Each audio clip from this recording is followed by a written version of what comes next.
байланысты жарақатын сезінетін және сол жарақатына қарағысы келмейтін ортаққа айналдық.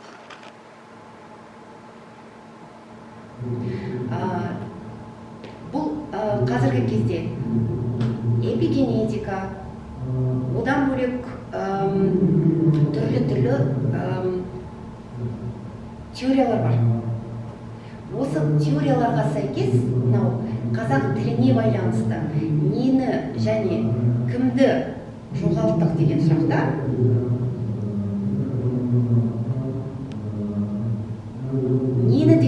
нені жоғалтуға байланысты біз тілге деген құқықпен бірге сонымен қатар өзімнің тіліммен деген табиғи қатынасымды және өз тілімді өз болмысымның ажырамас бөлігі ретінде сезіну қабілетімді жоғалттық. Қазақ тіліне келген кезде менің ішім, менің ішкі үнім жиренше шешендей сайрамайды.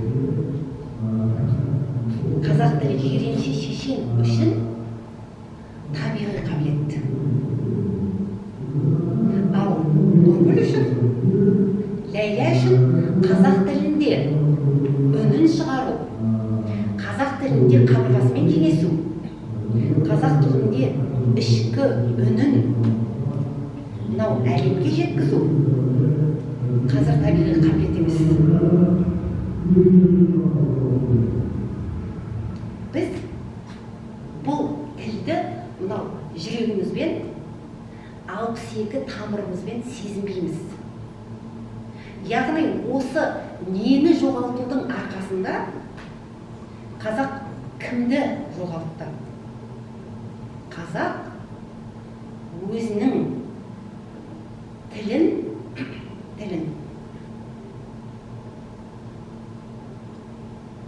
бүкіл жан тәнімен сезініп, бүкіл болмысымен қабылдайтын тірі жанды жоғалтты. Бүгін СДУ-да сабағымда Махмұд Қашқаридің лингвистикалық теориясындағы көзқарастар туралы лекция оқыдым. Сол лекцияда менің айтқаным, тіл арқылы ғана біз ұлттың дүниеге танымын сезіне аламыз, ұлттың көзқарасын біле аламыз. Балаларға сұрақ қойдым. Бас ауруын қазақ не дейді дедім.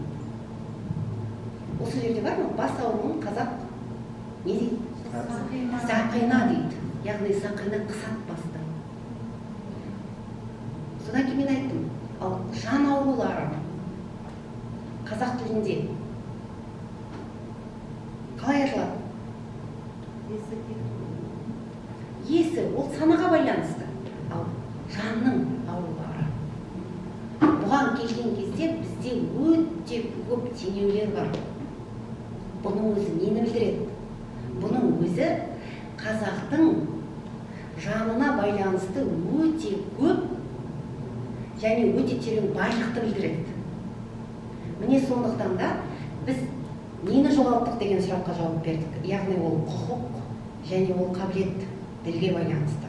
Кімді жоғалттық деген сұраққа біз қазақ тілін өзінің қабілеті, табиғи қабілеті ретінде сезіне алатын тірі жанды жоғалтты дедік. Ал егер ең соңғы сұрақ біз нені іздеп жүрміз деген сұраққа келетін болсақ, мен өзімнің бойымдағы 62 тамыры тірі, еті тірі, табиғаты тірі қазақты іздеп жүрміз. Осымен сөзім тамам.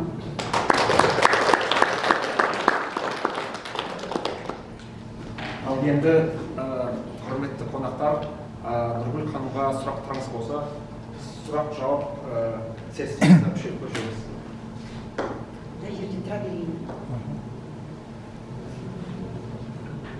сұраныс болса мен сөйлей салайын онда. Осы жақында мен әріптестеріммен сөйлесіп отырмын да, осы сіз келеді, сол сіз туралы сөйлесіп бастағанбыз. Сонда бір әріптесім айтады, мен қазақ отбасында дүниеге келдім. Әкем таза қазақша сөйлейді, ақын адам болды дейді. Мектебім басындағы кезде қазақша тілде болды дейді. Бірақ мен өзінің тілім қазақша шықпай қалды, орысша болып кетті. Хотя айналамдағы адамдардың барлығы қазақша, бұл неге байланысты екен сондай деп сұрақ қойды да. Бұл жерде осыған байланысты сіздің айтқан тақырыбыңызбен ұштастық бар ма деген сұрақ. Ұштастық бар. Яғни мынау егер де анасы қазақша сөйлесе, әкесі қазақша сөйлесе, баласы неге қазақша сөйлемейді деген тақырып бізде өте көкейкесті тақырыптардың бірі. Ал осыған келетін болсақ, бұл тек қана саналы үрдіс емес. Менің қазақша сөйлеуім мүмкін. Менің жолдасым қазақша сөйлеуі мүмкін. Ал балам қазақша сөйлеуге келген кезде неге шорқақ? Бұл тек қана әлеуметтенуге байланысты үрдіс емес.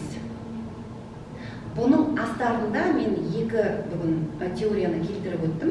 Яғни интернализациясы процесі болуы мүмкін. Сонымен бірге, мысалы үшін, тарихи жаралар деген бізде ұғым бар. Егер де эпигенетика саласы деген жаңа дамып келе жатыр. Осы жаңа жетістіктерге сүйенетін болсақ, мынау жараға байланысты иммунитет барған сайын күшейе түседі. Бұл нені білдіреді? Яғни, егер де менің 52-ші жылы менің атам түрмеде отырды, фермада бір бұзаудың өліп қалуына байланысты. Менің атамның тілге байланысты егер психотравмасы болатын болса, тарихи травмасы, осы травмаға байланысты иммунитетті келесі ұрпақтар өзінің иммунитетін күшейте береді дейді. Яғни, оның баласы емес, менің бала, яғни мен немересінің деңгейінде қазақ тіліне байланысты, тарихи жараға байланысты менің иммунитетім бар, яғни қазақ тіліне байланысты мен сөйлемеуім мүмкін. Ал менің балам, яғни ол кісінің шөбересі, мынау тарихи жараға байланысты бейсаналық бүкіл үрдістерді жоюға барын салады. Яғни ол шөбересі 52-53 жылдарда алынған жарақатқа байланысты байланысын үзу үшін қазақ тілімен де байланысын үзеді. Міне осындай трансгенерациялық жарақаттың берілу үрдісіне байланысты бізде осындай психологиялық үрдістерге де көбірек байланысты. Бірақ бұл мәселе бізде зерттеліп келе жатқан жоқ.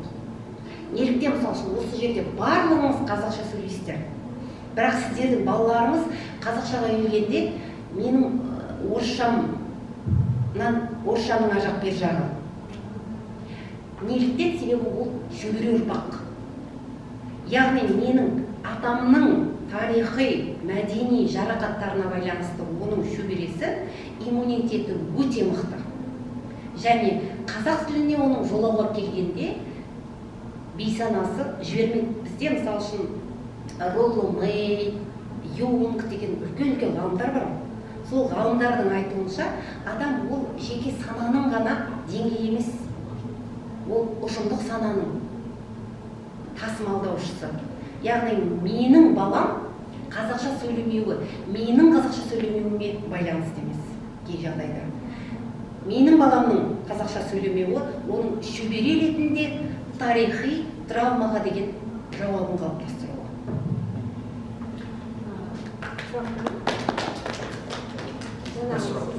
Сосын біздің уақытымыз тапшы, сізді бір сұрақ болады. Жаңағы не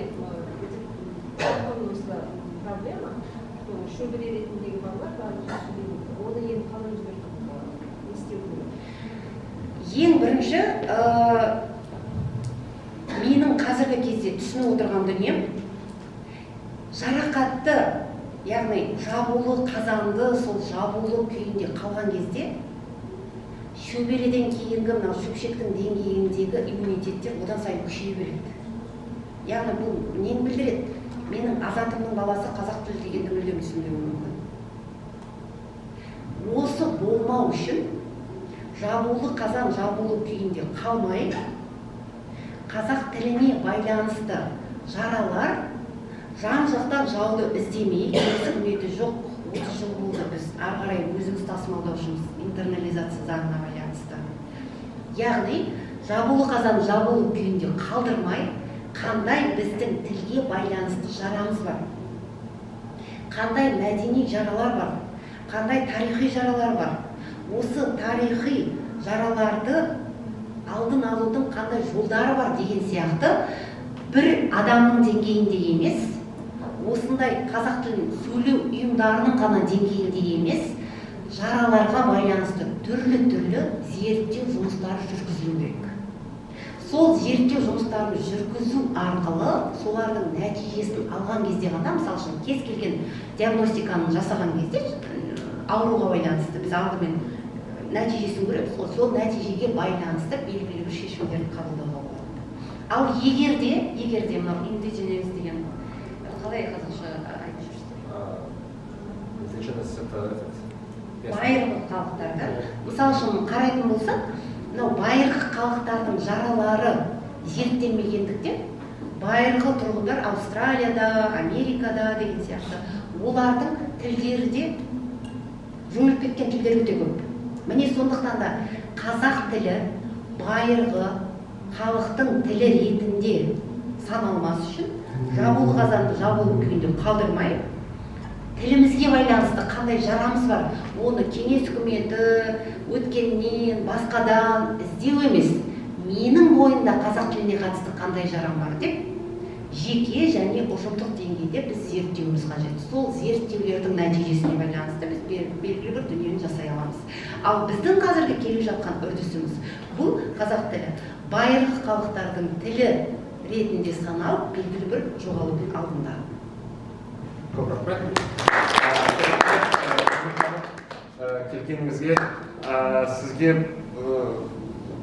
сиымыз бар. Сондай футболка. Қазақтың кластердің мүшесі. Ресми мүшесі. Орамал тор болмай жол болады дейді. Осындай ұйымның мүшесі болу арқылы біздің тіліміздің өркендеуіне емес, біздің тіліміздің белгілі бір тереңдеуіне, тіліміздің өсуіне үлес қосамыз деп сенемін. Рахмет.